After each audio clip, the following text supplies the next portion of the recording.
instruction, golf news, equipment, travel, interviews, course profiles, and more. Your weekly fix of all things golf is about to begin. It's the Flagstick Podcast with your hosts, Jeff Potter and Scott McLeod. All right, golfers, well, welcome to the Flagstick Podcast, episode 140. Creeps up on you. Yeah, it's crazy. Episode 140. I'm Jeff Potter, he's Scott McLeod. And we're going to talk some golf. Sponsored this week by, well, the podcast is sponsored this week by Srixon. Golf's not sponsored by Srixon necessarily, but we're sponsored by Srixon Golf. At Srixon, performance is more than just a number. It's a feeling, one that starts with the forge. Introducing ZXi irons with iForge, groundbreaking achievement in shaping, pressing, and heating. That's taking Srixon feel to an entirely new level. CXI irons from Srixon, how forged should feel. Visit Srixon.ca for more information and for the full lineup of Srixon products. Before we get too deep into things here, make sure that you are hooked up with us on social media, Instagram, X, TikTok, and Facebook. Please subscribe to us on Spotify, Audible, Amazon Music, and Apple Podcasts. And I can't encourage you enough to subscribe to the YouTube channel, and a lot of you have. Thank you very much for that. Like us, click that notification bell. Make sure that you never miss a single episode of this podcast, as well as all the other great stuff, including the Flagstick Academy golf instruction series at Castleview Golf and Country Club that we have posted up there right now, and the fall series fall-winter series that will come up soon at some point too. Lots of good stuff. Okay, so on this week's show, we will be talking about the European teams' picks and players for the Ryder Cup and the potential matchups that could come as a result of all the picks being in now. And we're going to bring you some news on a new made-for-TV golf event that includes Scottie Scheffler and Rory McIlroy. We're also going to discuss match play, a format of golf that I very, very much love, and what makes a golf course more suitable for that type of a format. So without further ado, let's get to the front nine, presented by Metcalf Golf Club. A natural setting, a pleasant challenge. We are winding down maybe near the end of the season, sort of, kind of, maybe not. But it's never too late. Yeah, who knows? Book and pay for your golf online, save 10%. Or get those popular game passes, which are always available, 10, 20s, and 30s. Check out the event series of tournaments for fun tournaments, and lessons are always available with their pro Nick Search. And always enjoy the great food of Hickory's Restaurant. Visit metcalfgolf.com. Okay, so a couple of things. Let's just get the aforementioned Metcalf Golf Club. Yes. A couple of little pieces of news out of the way that we're housekeeping. Sure. Yeah, housekeeping. Metcalf Charity Classic raised a record $22,000 this year for the Osgood Care Center. Yes, claps. There's probably some animated emoji that I can put on there. That puts them over $250,000, $250,000 all-time money raised and donated to the Osgood Care Center. Now, just so you know, Metcalf Charity Classic happens to be an event that is presented by Flagstick Golf Magazine and has been presented by Flagstick Golf Magazine pretty much since its inception. We're involved heavily in that. It's a local event for us and for me, right across the street, and a lot of ties to the community there. So, big event. The golf course, Gloria and Tom Welch donate the golf course for the event. So, the entry fees that come in by the participants of the event, all that money goes to the charity. Yeah. They donate the golf course, they donate the food, they donate the staff's time, everything's donated. So they raise the money that they raise right to the Osgood Care Center, and it pays for a lot of really great things. It does. So maybe someday down the road, I'm going to be a resident of the Osgood Care Center. There you go. So you're feathering your nest. Exactly. I'm setting up the future. I hope not for a long time though. But anyway, all right. So congratulations to them, and thanks to them for continuing to do great things for the community with that event. The Ottawa Valley Golf Association had the final The last of the intersectionals. We talked about this in the last practice. Yeah, exactly. Intersectionals. We love the intersectionals, but the intersectionals are the most amount of work Yes. for the editorial team that, that happens throughout the course of a year because there's so many of them, so many events, so many um, divisions happening all at the same time, so many results coming in all at the same time. But that said, senior ladies intersectionals took place on Tuesday, and Rita View were victorious in the A division. So congratulations to them.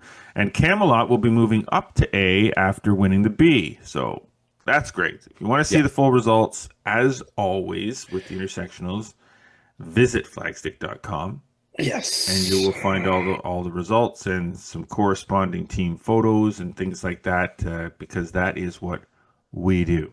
They are still all rolling in, and the Quinty Kingston ones are still going on. And I'm actually going to drop out, I think, to the A men's seniors today. They still go for another couple of weeks, but yes, fun stuff. Anyways, just because it's a team event, includes the most number of players. It's really all encompassing, and that's why Love it. it's interesting as well. So good stuff. So, good transition from intersectional team event into discussion about the European Ryder Cup picks. Yeah, So, lots of teams, lots of matches. as we've already talked about, the U.S. team finalized their picks last week, Yep. and should we talk about that at all, Scott? First, do you want to what do you want to do there? Because we didn't really talk about we didn't really talk in depth too much about the choice to Keegan made to not No, pick we did. himself. Oh no, we did. We did. Okay, so We let's had that move on to discussion. Yeah. the European Ryder Cup team. So Yeah. Luke Donald's team had already the majority of his team already set up. So he had his captain's pick finalized this week, Mhm. and he chose. I guess. Sorry, I'll apologize. I guess we talked about what would happen Yes. versus what was going to Yeah. happen. So we can mix that in here. So for sure. All right. Well, I guess we can kind of talk. Yeah, we can talk about both because we really didn't talk Right. about We the two. right, and we will talk about both here Oh as we yeah. get All right. So let's talk about the European because that's the one sure. that's fresh right now. Yeah. He selected Shane Lowry. Yep. He selected John Rahm. He selected Sepp Straka, hmm Victor Hovland, Ludwig Oberg, and Mats Fitzpatrick. That was his captain's picks. Now, let's just do we like the selections he made? hmm Um, does there's two players that I think he left off this team that should be there. One Okay. in particular that definitely should be there. Please don't say But Sergio. no, definitely not. I don't even know why he's on anybody's list as being. I I know. was reading an article about snubs, and he was third on the list of snubs. I'm like, are you kidding me? I know. It wasn't How even is that a close. snub?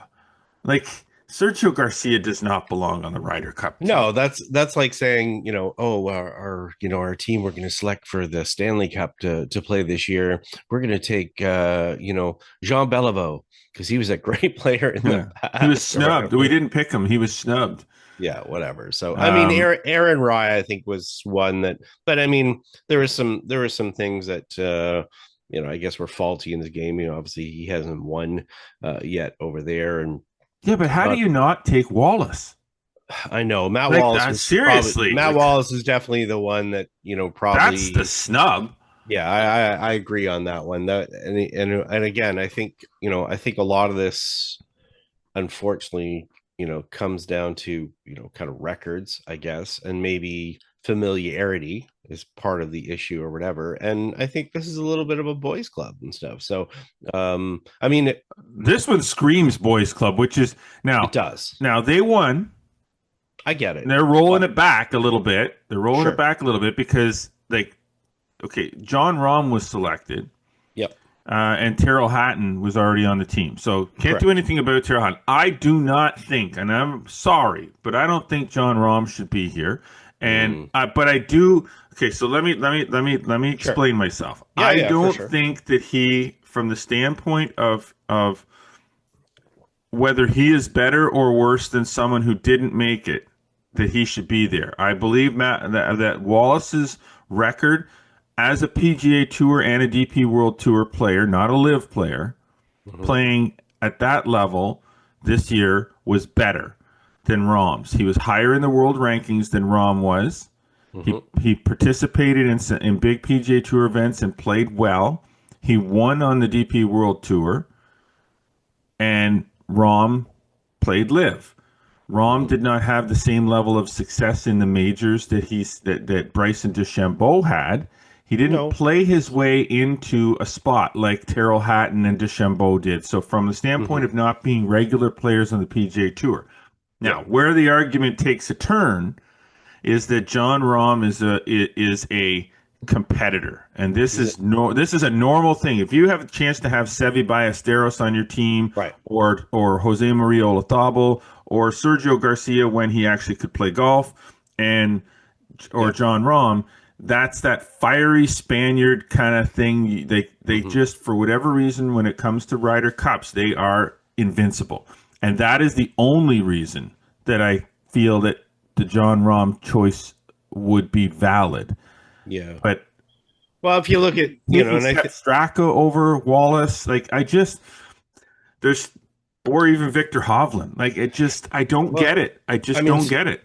Straka won twice on the tour this year. But He not playing as well leading into, true. I get, yeah, like, he took an I event. see that He took a turn. He took one of the playoff events off, off. and Yeah. then didn't play well when he came back. Finished dead last in the Tour Championship by a bunch. Hmm. I don't see how that's peaking at the right time. Yep. That's fair. So that to me screams Yeah. Boys old club. boys club. Yeah. Now Rahm obviously 6-3-3 in his Ryder Cups. Two top tens and a T15 in his majors, and really, I mean, you're a lot of that is kind of based on his record, how he's performed, in that moment. Because again, we know that you step out on that tee at the Ryder Cup, it's a much different animal, and you're going to have players that are going to be willing to endure the fans, especially the US fans at Bethpage, and how they're going to probably treat the Europeans. So you definitely, that's where the rookie side of it sort of comes in there. But yeah, you obviously want the best players and stuff that are in there. The one that's interesting as well is that Matt Fitzpatrick is a lot of tools. He's got a bunch of experience, but frankly, his Ryder Cup record has sucked. He's got 7 losses Yeah, of his 8 one matches. win. So yeah, 1 win. So I mean, yes, very consistent form of late, and they're probably taking him based on that form more than anything, and the experience, not from winning, but just from the experience of being out there for sure. So Well, I that mean that's that yeah, that said, I mean, on paper, you start to look at these matches. I mean, you never know with these matches or whatever. I mean, the home team, it's always easier for the home team, it seems. But this Ryder Cup team looks pretty solid still. it does. It looks far stronger on paper than the U.S. team, which is Yeah. why a lot of people on the social media, on the TikTok and all that stuff, Sure. are out there saying that this is going to be a drubbing, it's going to be a dusting. The Mm. U.S. team is done. You might as well not play. Just give them the cup now, kind of thing. It's like, well, I disagree with that because Yeah. this is golf, Yeah. and these guys are all high level golfers.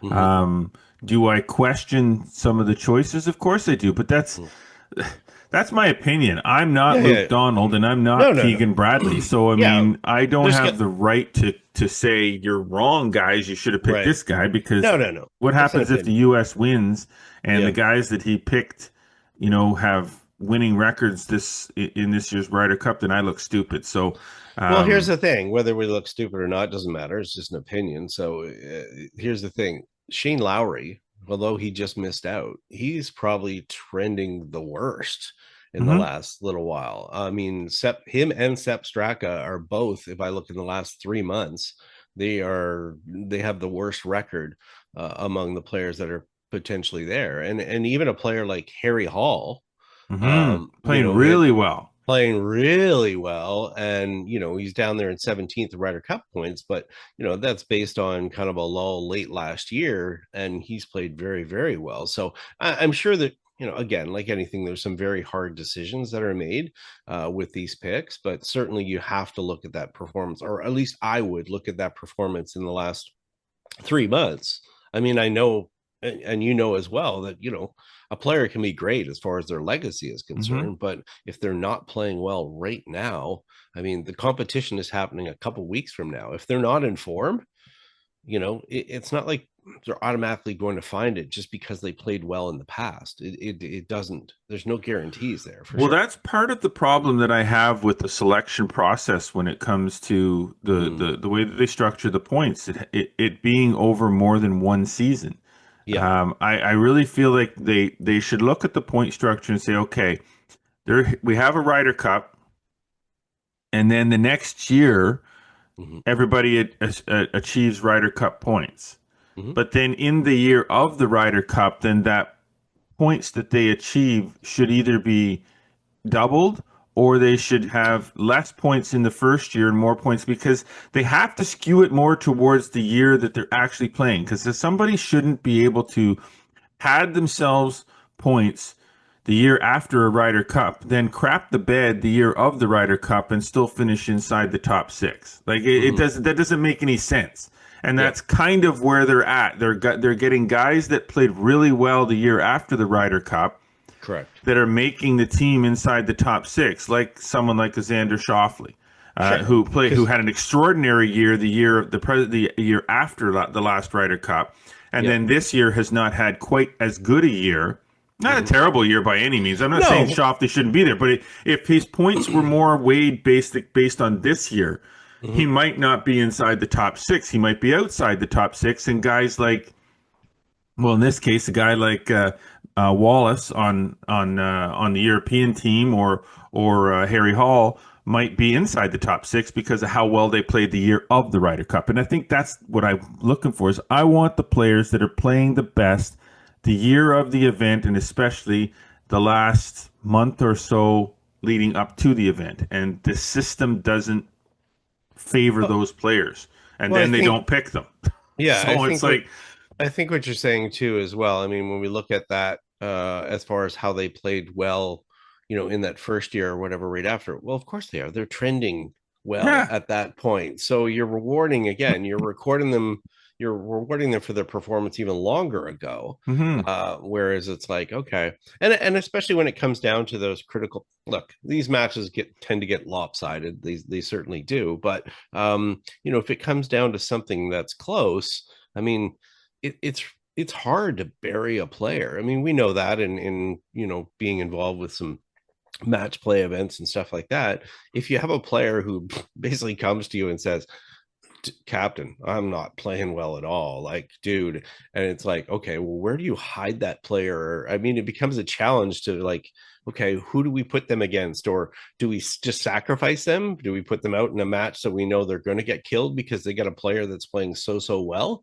There's a lot of things that kind of come into play Well, there, and yeah. it'd be nice not to have that. It'd be nice to have 12 players that are competitive. Hmm. Um, and obviously this is at a much different level. We're talking about, it's not like any of these guys suck, but they have to be competitive at the time That's relative questionable. to who they're playing against, right? And again, we're talking about at that level. I mean, any Yeah. of these guys are going to come out and whoop 99.9% of the rest of the people in the world, but it's relative to who they're playing against, which goes back to match play or whatever, and how they're going to use them. So in the end, if the captains, make a weak pick, say, Lowry has not been trending well, Straka has not been trending well. If all of a sudden they go out and they just, they basically, flounder like I Hmm. am of trying to find words. I know If what you want they, to say. yeah, I I know know, what you want to say. yeah, exactly. But if all of a sudden they do that, then you know what? You're going to look pretty bad as a captain for taking them just because they're your pal, your buddy, versus going, you know what? That person has earned their way on the team. I need to Hmm. take that person now because they are the hot hand. And the fact is, they are professionals. So, I mean, they should be, and they have all been, mostly everybody that's been in this top level has been in, pretty high intense major situations. As difficult as the Ryder Cup can be, and as difficult as it's going to be in an environment at Bethpage, I think they can handle it. You know what I I think so mean? too. So, yeah. I just say, you know what, like I said, I feel like that you never seem to be able to get rid of the old boys club situation. I Yes. don't know if there's as much of that on the US team this year. I think there's always a bias because But I think there's always a bias to take people that you're familiar with within your yeah. group because there's a factor there of like, well, I know them but I don't know them as well, and sometimes it's easier just to take people things that you're familiar with. It's like anything in life, right? You lean towards the things that you're familiar with because they're comfortable Hmm. rather than taking the what you perceive as a risk, but in the end, taking somebody that's comfortable might be a bigger risk than you can imagine. Yeah. No, I agree. And I think, other than, like I said, other than Wallace and Hall not being on the team, Yeah. I don't really think that Otherwise, there's a yeah. whole lot wrong with the team. And Yeah. then it always comes down to, well, if you think Wallace and Hall should be on the team, then who of those six that he picked are not on the Correct. team? Like for Yeah. me, it's probably Fitzpatrick and Hovland, Mm-hmm. or sorry, not Hovland, Straka. Straka. Um, and you know, um, I understand Lowry being there, but I mean, if you even if you look at all those guys, like Lowry's got a losing record on the Ryder Cup. Yep. Straka has a losing record. Hovland has a losing record. Um, and Fitzpatrick has a losing record, and Oberg is even. Which He's like a which is which 2-2. is interesting since they're coming off a win. Yeah, So, that's the wild part or whatever, which again, I guess that buoys the bid for Rom to be on that team. yeah, So because he has probably the best record of anybody. yeah, he's Well, performed. he does have the best record of those six, but he probably has a better Yeah. record than most of the other six too. Yeah, except for Okay. Rory. Rory's obviously, Well, he's he's been he's playing the played Ryder Cup he's since he was two, so yeah, yeah, he's played seven of them. He's our 16, 13, and 4. So it's pretty much, what you would expect. Now, exactly. what do you think as far as matchups? I mean, Mm. now we've got the teams. Do you We like know the idea of like I I like frame them out in a bunch of different I ways. Yeah. like the idea you got here, star versus star. Yeah. I like that. Like I do like I think there's putting matches out based on what you think is the best case scenario for the team and the winning part of it, and then there's Right. putting out matchups that are for the fans. Correct. So putting out Scheffler against McIlroy, for instance, um, that's a great that's a great matchup for the fans, Yeah. but that's kind of a like you're kind of setting yourself up for a 50-50. You're almost setting Well, yourself right. up for a half point. When you Yeah. put them out like that, you're almost saying that, I'm expecting them just to kill each other and we'll get a half point out of that. Whereas like you talked about, the sacrificial lamb. So Correct. why would you not want Scheffler to go out against Straka? Yeah. and Yeah. and get the Exactly. and get the full Yeah. put them out first and get the full Yeah. point right away. Like I Yeah. don't know that they're able to. They can't match up player versus player, but they match up. Right. When they get their alternating. So if the U.S. Yeah. has the, if Donald says, okay, I'm going to put out Sepp Straka first, Right.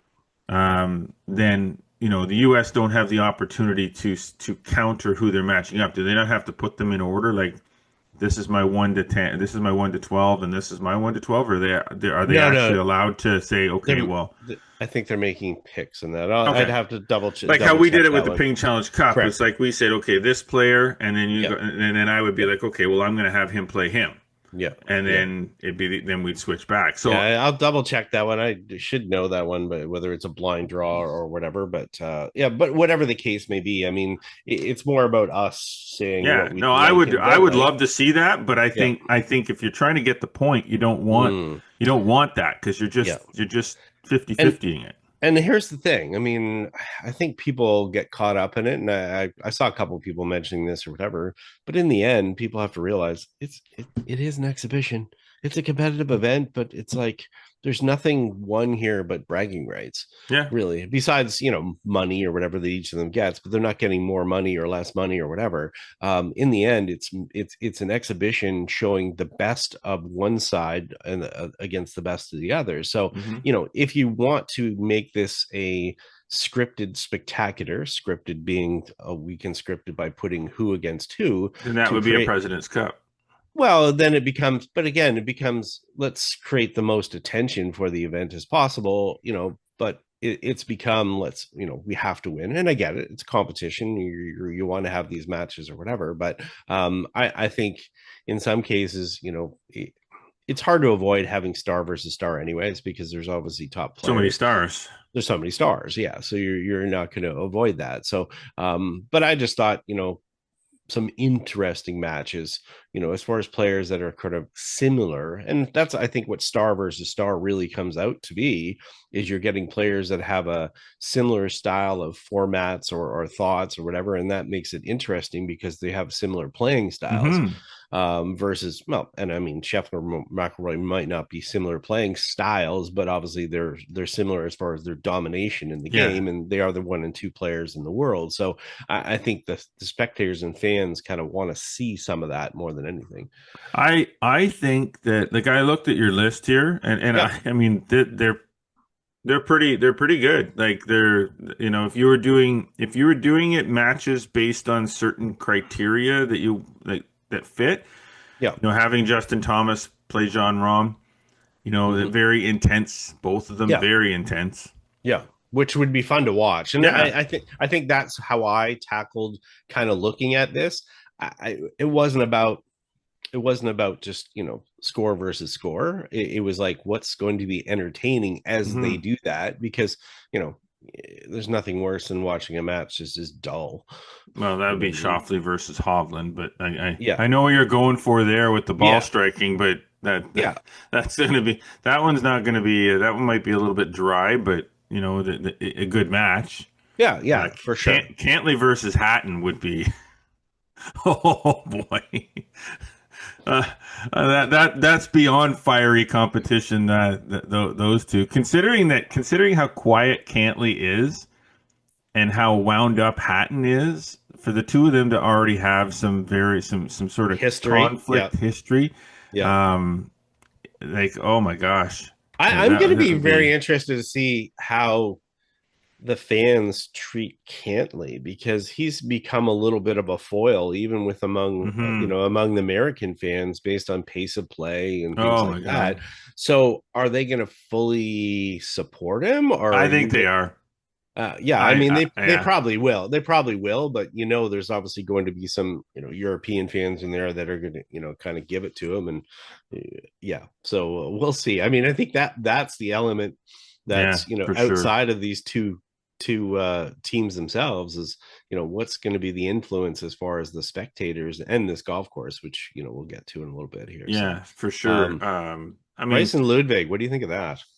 I like the That'd be power hitting fun. sort of angle to it. I mean, I don't think that from a power hit, Ludwig doesn't look like he's power hitting, and Bryson No, looks like he's trying to annihilate every golf ball. So, sure. I don't know, it'll be interesting. Um, Yeah. hitting, the long ball guys. Um, I don't know.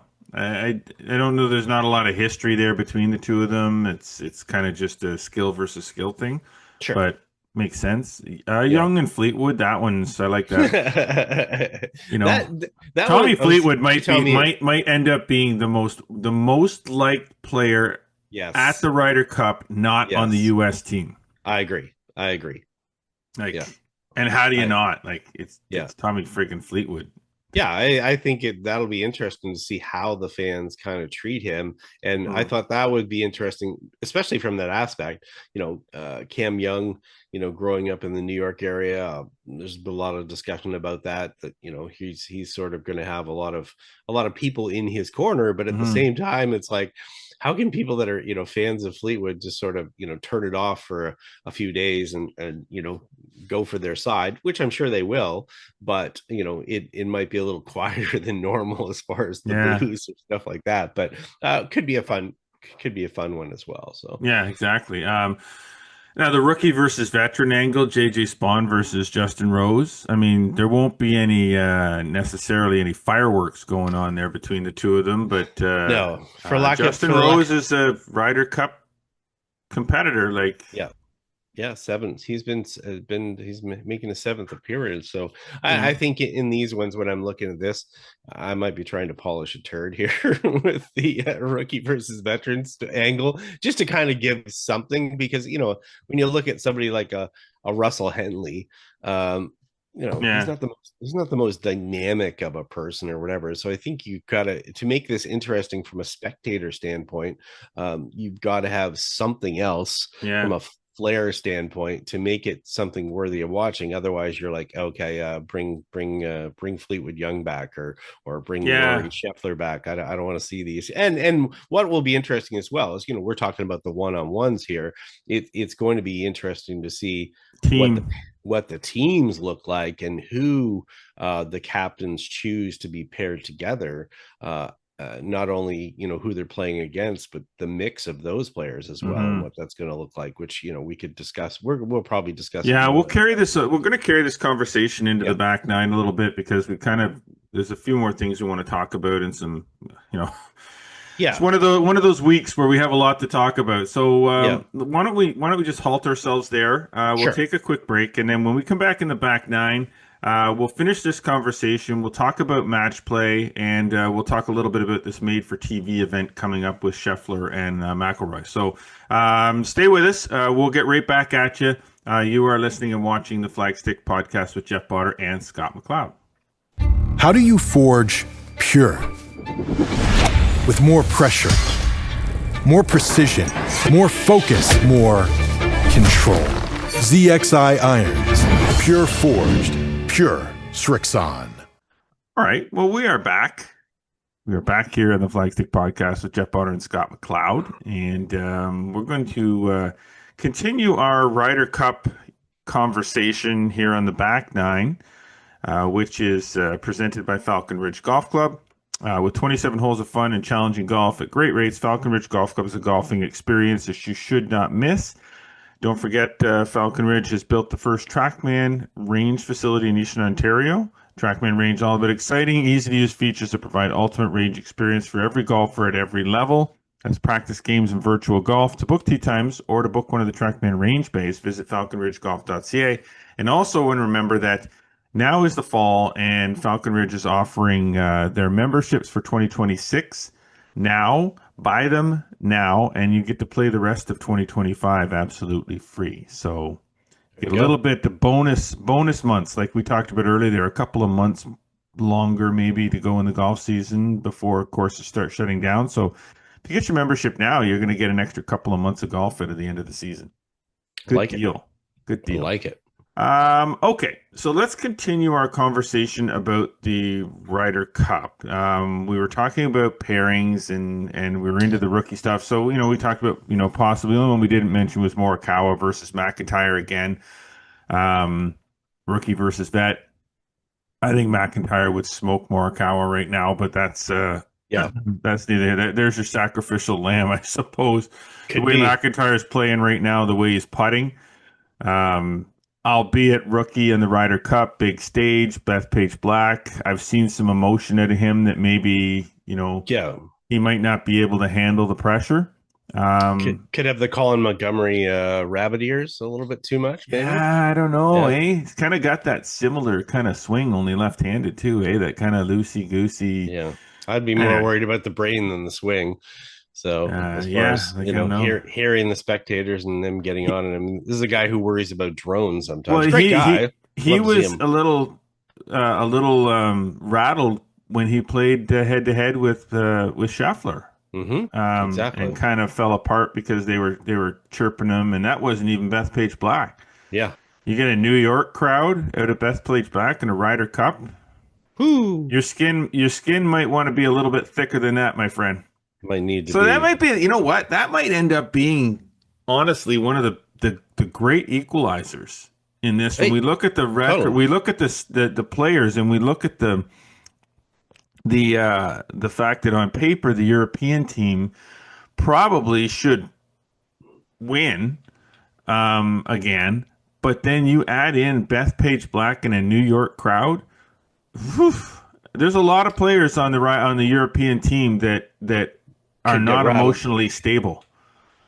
Well, I mean, Lowry does not handle his emotions well. Hatton, we know, Hatton, doesn't handle his emotions well. McIntyre does not handle his emotions no. well. Rose, So I think, can probably handle it by this time. yeah, Fleetwood might get a little bit rattled if they get on him, but I don't think they'll get on him. That's the thing. I right. don't think Yeah. that they'll get on him. But even those three, even if it was those three, Rom will get rattled.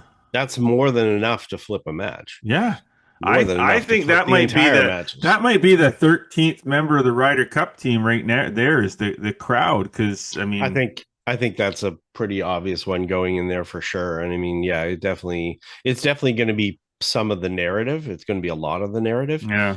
More than the actual golf course itself is going to be the crowd and how that gets gets everybody riled up. But that's going to come down, and we don't have to go too deep in pairings and stuff here. We can do this as we get closer. I think we can do that in the direct preview show. That we do Because we're still a little ways off here yet. Yeah. We still got a couple of weeks to go or whatever. So, but yeah, I mean, it's going to be interesting now that these, and they know already within their teams. I'm sure they're pretty set as far as who they're going to choose, and that probably had to do with some of the captain's picks as well. I mean, Luke Donald and Keegan Bradley will obviously make some choices, and we mentioned that last week on the show. They would have made some of those choices for their captain's picks based on who's on their team and who's going to pair well with the other players, be it playing style, be it they play the same golf ball, maybe the playing style either complements or matches what the other player does. But interesting. So yeah, it's gonna be something else, that's for sure. Worth a watch. Yeah, you think? Very much so. Now we'll see what else maybe a watch later on December. Yeah, I mean, this is kind of interesting. It's this is fresh this morning. So so it was announced this morning, this fine Wednesday morning, that there's a new golf event being headlined by Scottie Scheffler and Rory McIlroy, which is being called the Golf Channel Games. Yeah. And essentially, what we know about this is that Scheffler and McIlroy are going to lead a pair of 4-person teams in an all-star challenge. And this is supposed to air in December 17th on USA and Golf Channel. They're both Versant networks. And this is the same group that produced, I believe, the Showdown. Was it the match between Bryson? Yes, exactly. So this is the same group that produced that. Yeah. They didn't come out specifically with the time just yet, but it's going to be in prime time, and it's going to be at, wait for it, Trump National Golf Club in Jupiter. Yeah, obviously close to home for a lot of the players. Yeah. I wonder if Tiger will be involved in it. Don't know. He's a big Trump guy, isn't he? I don't know. So now this is not to be played as standard match play or stroke play. This is a very different thing. Now this is where I kind of, as I was reading about what this is all about, this is where I kind of started to like it. Yeah, because what they've done, and here's the thing: if people are familiar with some of the YouTube stuff that happens out there, and I'll give a shout out here to the Golf Girl Games, which is a group of female players that have a group that's together that play a lot of different YouTube stuff and so forth. And this is kind of, Golf Channel Games, but this is obviously influenced by social media, influenced by YouTube golf, and the fact that all of a sudden we've got formats that are much more different than the standard skins game, the tried and true skins game, which has sort of gotten a little bit stale, that is often used as a format. And this is much different for sure. Yeah. So let's just talk quickly about some of what they're talking about in the format. So they're talking about a timed drive, chip, and putt competition. Now that seems kind of cool. It does. So drive, chip, and putt obviously leans into the drive, chip, and putt competition that finishes up at Augusta National each year, but with timing, which again plays into what a lot of fans have been talking about as far as pace of play, having a shot clock, that sort of thing. So again, adds a little bit of novelty to it. And then they're going to have the 14 Club Challenge. Again, I mean, if it's one player from each team is going to play in the 14 Club Challenge, drawing a club from a single bag, including a driver and a putter, in the closest to the pin competition, from a designated distance away in the fairway. All 14 clubs, 7 shots per player. Once a club is used, it's out, and all 8 players will participate 4 total matchups. So this is really kind of cool. Yeah, and again, that's a format that we've seen on YouTube. Peter Finch has used that in some challenges. DP World Tour has done some things with that as far as the challenge is concerned. But DP World Tour is awesome with social media stuff.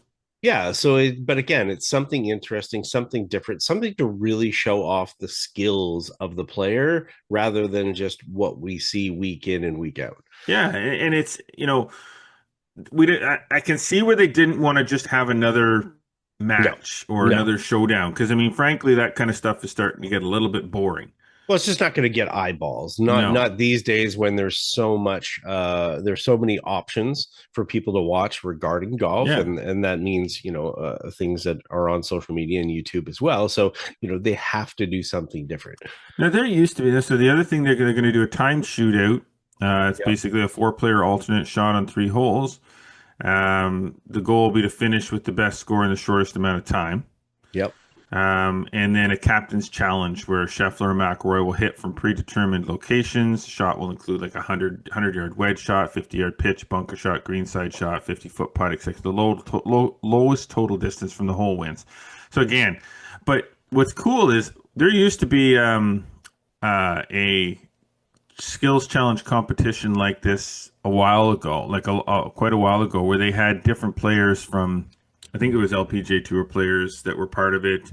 I forget who sponsored it, but it was a pretty big skills challenge event where they did a long drive grid thing. They did. I think what you remember it too. I just the name of it's kind of eluding me right now, but it was very traditional in the skills. Yes. This is very kind of this is kind of coming from every different direction. Correct, exactly. Which is great. Again, mimicking a lot of stuff that we see on social media right now, bringing it into a made-for-TV event. I like this a lot.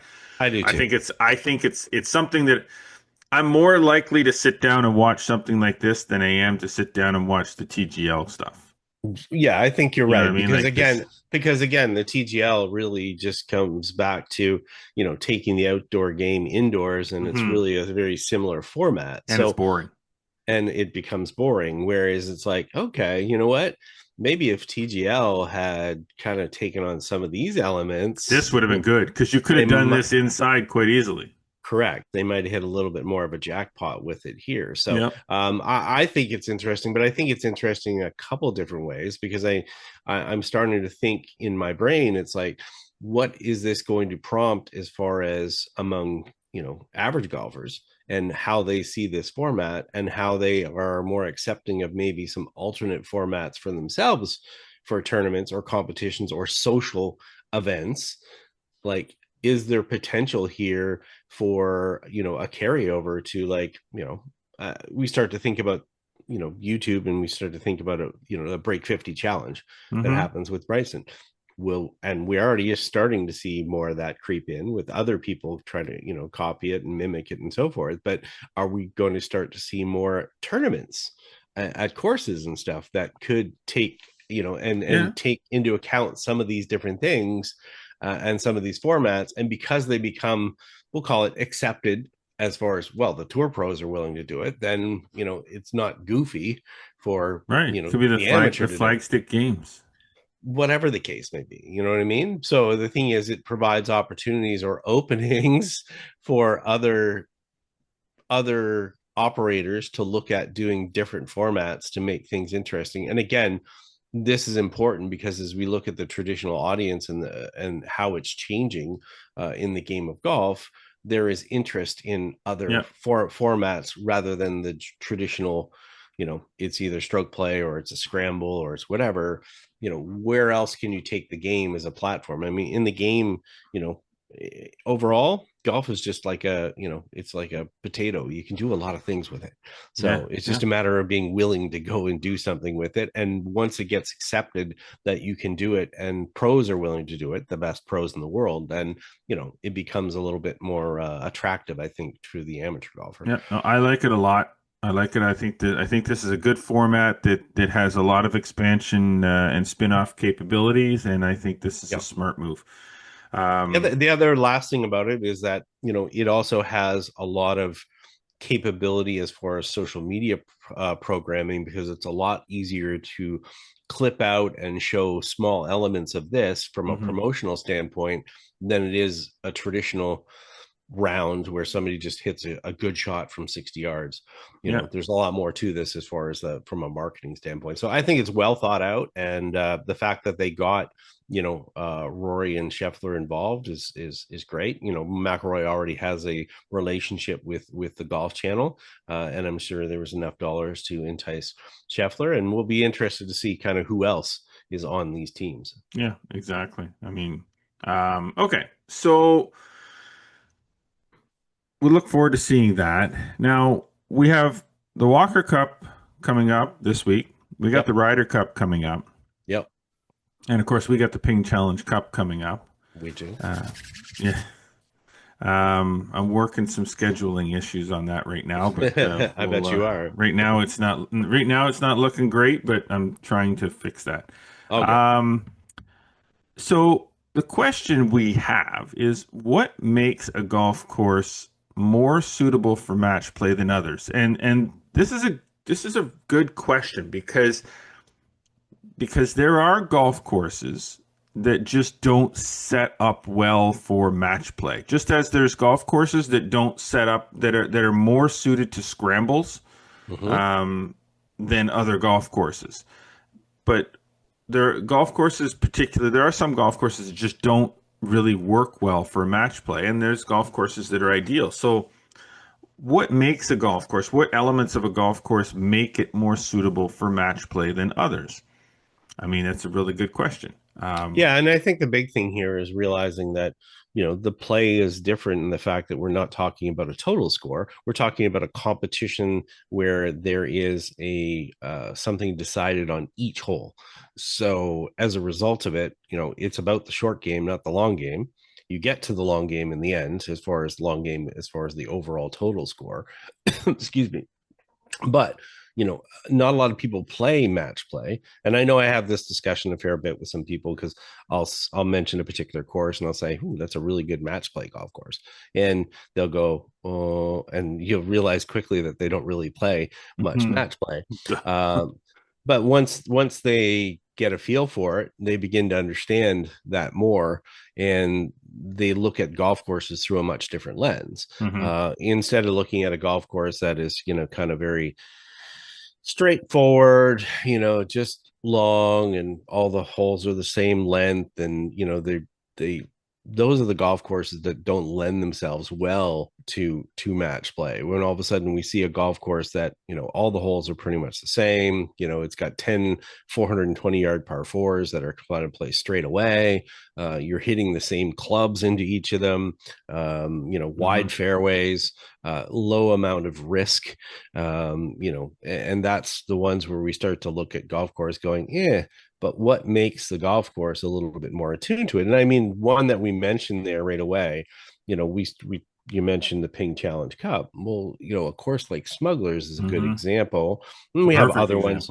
Yeah, we have other ones in the region, but there's a reason, and there's a reason particularly why. So we'll get to some of those here. So one of the things too is, so we talk about, certain golf courses, but it also has something to take a look at is the way that the course is set up. So the golf course itself could maybe, if you just went and said, okay, we're going to play a match, we're going to go to the back tees and play a match. Well, all of a sudden that you could run into that whole concept of, everything's the same length and everything's similar. But if you take time to look at your course setup, you can modify a golf course that may not be suitable for match play and make it suitable for match play. So just by Yeah, adjusting, yeah, especially if the course has the flexibility, yeah, and some not all courses courses don't. do. Right, No. they have very limited teeing options. Maybe they don't have some tees that are forward enough on particular Hmm. holes. We know too, you can spice up a stroke play event. We do that at Equinel, for an example, on the Hmm. on the Sunday. We set up there's a par four that we turn it into a drivable par four, we turn it into a shorter par four. You can manipulate it for stroke play, and it makes it more interesting for stroke play as far as opportunities. But in match play, it's head to head. So what you have to really do is just sort of maybe ramp up the risk factor maybe a little bit or whatever. But I mean, I think that's where we start to look at holes right away. We start to look at those drivable par fours. So Yeah, it's just, reachable par fives drive, like you mentioned, yeah, you called them half par holes. yes, So exactly. like a drivable par four or a reachable par five, but also with risk reward. And this is the thing. When Correct. you look at a golf course, okay, if you take a 600-yard par five and you shorten it to 495 yards, That and it's doesn't still necessarily straight away, change it that's too not much. really a Yeah. risk No, reward no. because everyone was going to hit driver off the tee anyway. You're just making Sure. it a shorter approach and making it reachable. There's a difference Right. between making it reachable, Yeah. and so perfect example is at Equinel, I know exactly where you're where going to you go. take Yep. the 18th hole Yeah. and you push the tee way up, Hmm. so that it now becomes a reachable par five, but then you also put the pin back left. Hmm. Now you can drive it down there, But but you now also your have, second shot to yeah. go for the green is Hmm. over water. Yeah. But And you've also narrowed the driving area yeah, so significantly. that increases the risk at that aspect And of it there's as out of well. bounds to the right. Correct. So Exactly. now So, everything just gets now that everything's tightened up, because now, okay, and this is very reachable par five. However, in order to mhm. make it reachable, I've got to hit Yeah. a driver way down there. Or if I hit it short into the fat area, Hmm. now instead of having a 6 iron into that green, Hmm. I got a 4 iron or a Hmm. 5 wood or something like that, Yeah. like depending on how big a ball hitter you are. But that's the risk reward of it. It's Yeah. not a And straightaway par five. It's a no, challenging par five that you've now said, oh, do I go for it? Do I not go for it? yeah, and it's that temptation for the players of like, okay, how much risk am I willing to take on? How aggressive am I going to be? Because in the end, it's all about just that hole. They know Hmm. that, and there's a higher chance that players will be more aggressive and take a greater level of risk in match play versus stroke play. Because, in stroke play, they don't want to all of a sudden throw a 12 on their board, as far as their scorecard, but they know that it's like, okay, if I lose this hole, then, you know, it doesn't matter. I just lost the hole. Hmm. It's not going to have this massive effect on me overall. It's not No, like it's not a triple lose. bogey, still a lost No, hole. It's not three right. shots. You're not losing four holes at once or whatever. So it's like, what's the temptation level that you can create so that Hmm. the player goes, all right, how much am I willing to gamble? And do I think that gamble is worth it as far as the risk is concerned to get whatever reward, to get an advantage on my opponent? And looking at your opponent, it's like, how much risk are they willing to take, and what's their Yeah. style of game? And that's sort of the great part of the match play. You can identify certain holes where from the style of the other player how they play, will they be willing to take a risk, and here's a spot where I can take advantage and maybe get a hole and get ahead, because maybe you've got the firepower to reach a par four, Yeah. or carry a shot, or over a hazard or something, where they may not be able to do that. Maybe they're in a position where they're not willing to hit it between a couple of big trees, and you're willing to take that on. So when we start to look at that length becomes important, not because of length, but as you said, it's that those half holes, and it's like, what are the elements that make up those half holes that up the level of risk, and then Yeah. up the level of 100%. reward. Yeah. 100%. So, so that's one area that you can look at. Another area you can look at is having a mix of difficult and scoreable holes. So, Hmm. and there's a lot of golf courses that have these elements built in. But and when we talk about difficult versus scoreable holes, um, not when you're playing match play, there should be holes where if you make a birdie, that is like that's a big deal. Like it's a Mhm. tough birdie Sure. to make, and if you get out of that hole with a par, it's like you hear it all the time in stroke play. I just like to get this to the middle of the green, two putts, and walk off with my three. Yeah. That means that under normal circumstances, par is like making birdie and get out of here. If I can get out of here without making a bogey, I'm doing good. But if you're match play and that particular hole you make a birdie on, Yeah. then that's where you can turn a match, because it's a hole Yes. that you're not supposed to make birdie on. You're supposed to be Right. playing away from the pin, away from the trouble, but then you go and decide to go right at it. Yeah. And now all of a sudden you've got a 4-footer for birdie, and your playing opponent's got 30 feet for birdie. That's your advantage. So that's where your risk reward becomes. Do you risk going at something that you shouldn't go at, because this really isn't a scoreable hole? This is a Mhm. this is a play it safe hole, but I'm going to take that risk Right. on this particular Yeah. hole. So I think, yeah, you need to have that sort of mix of difficult and the opposite side. You need some holes that are like lock in birdie holes. Like, okay, Yeah. this is Yeah. I have a wedge in my hand. I should be able to hit this close from anywhere. This is it's a 400-yard par four. It's a 390-yard par four. At the end of Yeah. the day, I should have a 60-degree wedge into the 60-yard shot into this hole, or a 50-yard shot into this hole, which in itself can be a difficult shot, but it's a Mhm. scoreable hole. Yeah, because So, you need separators in the matches, right? I mean, otherwise you're just going to get a whole bunch of halved holes. mhm. If the holes are the way that everybody's going to make a bogey or everybody's going to make a par, you've got to set up, as you said, the opportunity. If you've got a difficult hole, and one player is willing to maybe take on something, and they can nudge ahead, because often, as we know in match play, a lot of matches are decided by one up or two up. They're not big swings where somebody destroys somebody by 9 and 7. So you need those little margins to kind of be able to get ahead, and you need to present those margins or those opportunities to get those margins where they can get ahead, and Yeah. also in reaction to the other player.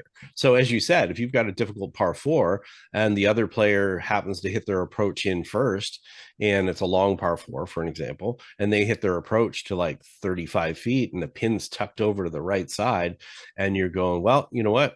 Chances are they're going to two putt, maybe even three putt. Mhm. Here's where I'm going to take on a little bit of a risk so I can separate myself from them, so I can knock it to 8 feet and have a 50% chance to make that putt. I'll be a little bit more aggressive instead of just lopping it to the same distance they are, and you're basically two putt, good, and you get out of there. Yeah. You can't do that 18 times, because you'll just No. have the match, right? So No, I agree. I agree. I like the idea of having courses that have opportunities for what you called hero shots. yeah, Um, you Jeff's a know, big fan of the hero shot. I love the hero shot. I love the hero shot, but I love green complexes that have a lot of runoffs. Yeah, exactly. I Yes. and I also, I, I did like at the U.S. Open where they had the super long rough around the greens, making the up Yep. and downs difficult. Like the up Yep. and downs around the greens should be difficult. I mean, Sure. otherwise, what is the point of missing a green if it's easy to get up and down? Right. Which is why I love the runoffs on a lot of these golf courses have these sort of elevated or sloped pushed up greens, where you have these long runoffs, not little short areas, that just like long runoffs where your next shot, if you're going for a back left pin and you overshoot and your ball runs away, now you've got a tight lie Mm-hmm. to get a ball close to a tight pin. Mm-hmm. Now that's a tough up and down, but in match play, that's where someone's going to say, okay, I'm just going to try to, in a stroke play, they would probably just take a lofted wedge and throw it up onto the green and then be 30 feet away or 20 feet away and try to make the putt and get out of there with a bogey or worse. In match play, you might try to bump it into the side of the hill. You might try to open it up a little bit and hit a little bit of a chunk and run, or try to get some loft on it, get it up in the air and stop it. And you don't, and you lose the hole and you move on to the next hole.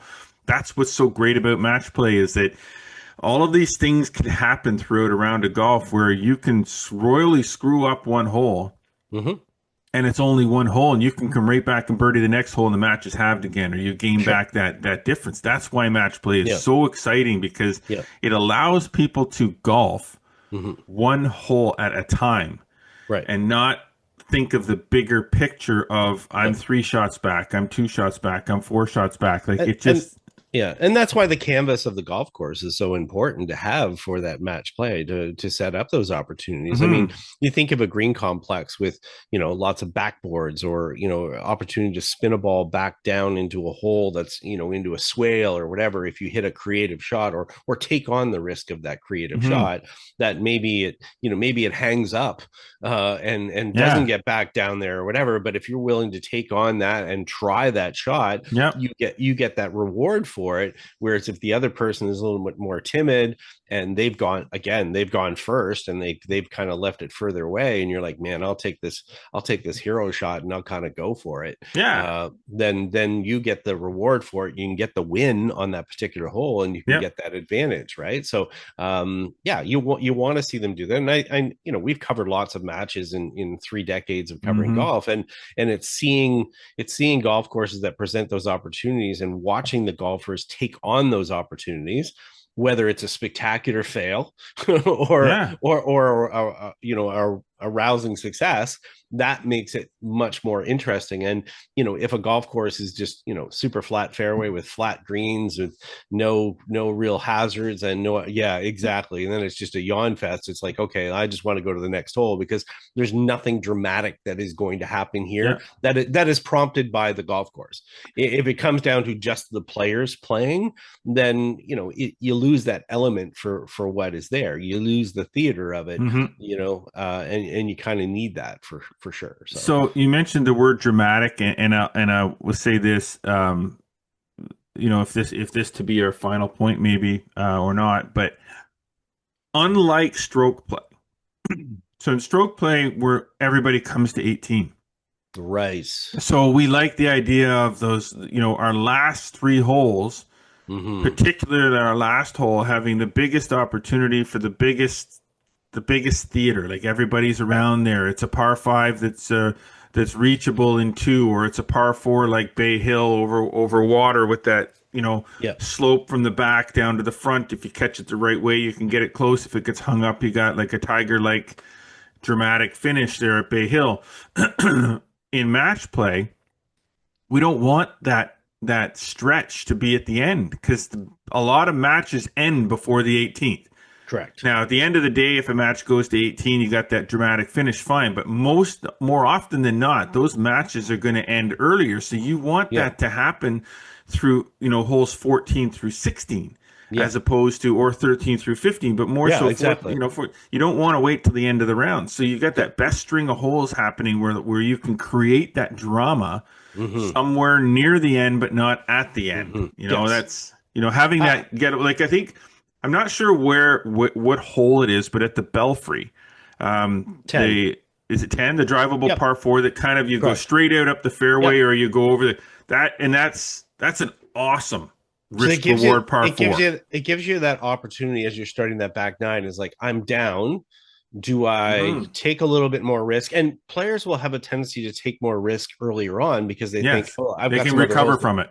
Correct. I've got some time to make up for it. So I like to think of, and again, I'll go back to, and I'm not just trying to harp on this with golf courses, just in my mind, but if you think of the 11, 12, 13 stretch at Smugglers, 11's a very difficult par four with a very shallow green, difficult pin positions. It can separate players based on, bogey versus birdie. But Mhm. then the next two holes, the gambler appropriately, is a super short par four Yeah. that players tend to go to, and then can make eagle on it, which can be matched by another eagle. Yeah. And then it's followed up by another par five that's reachable right behind it. Yeah. So you can swing a match very quickly in three holes. So Yeah. that's the kind of stretch that you want to see at some of the golf courses. We saw the President's Cup. If you look at Royal Montreal 14, where they push it up, the Yeah. lake is on the left side. They make it semi-drivable. Again, it's a separator early on, and 15 there as well, because the lake comes in on the left side. Players make a choice of how far do they want to push down the right side to get closer, to give themselves sort of opportunity. So if a golf course doesn't have those kind of early, mid in the back nine, there might be a little bit less of a swing, and then you're kind of waiting till 18. You're kind of flattening the match out a little bit early on, when you could be Yeah. adding a lot of drama real quick. Yeah, exactly. So I think, that's always wise for associations, organizational groups when they're choosing golf courses. Not every golf course is going to be, as suitable for a dramatic match play result. You can play match play anywhere, but if you're really going to, have some influence on making it very interesting, the golf course really dictates that. Yeah, the other thing, and the last part here, they're talking about the match play, is like, you don't want it to favor one type of player, right? No. You want it to basically provide some different kinds of opportunity for each player, based on their skills, where maybe that one hole is not as suitable for that player, and maybe the other player loves that hole, because it really suits their eye as far as the shape of the the tee shot, the length, maybe the green complex, and how it kind of suits them. Again, you don't want it just to favor one player, because if you get there and all of a sudden it fits the eye perfectly for one player, it's probably going to be a dull match, and it's probably going to be over pretty soon. Yeah, exactly. No, I agree with that. So, as you so eloquently put here, in summary, the golf course is designed for match play, is a strategic playground, which I love. It's not about being the hardest course. It's about being the most engaging, rewarding, good decision-making, or punishing poor choices in a way that keeps the contest alive and exciting till the final putt drops. I love it. That's perfect. And that's a great way for us to finish this week's podcast. There you go. Great show. Great conversation. I love it. Hope everybody else did too. Thanks to our sponsors, of course, this week for making this possible: Metcalf Golf Club, Falcon Ridge Golf Club, and, of course, our presenting sponsor this week, Srixon Golf. At Srixon, performance is more than just a number. It is a feeling, one that starts with the forge. Introducing ZXI irons with iForged, a groundbreaking achievement in shaping, pressing, and heating. It's taken Srixon feel to an entirely new level.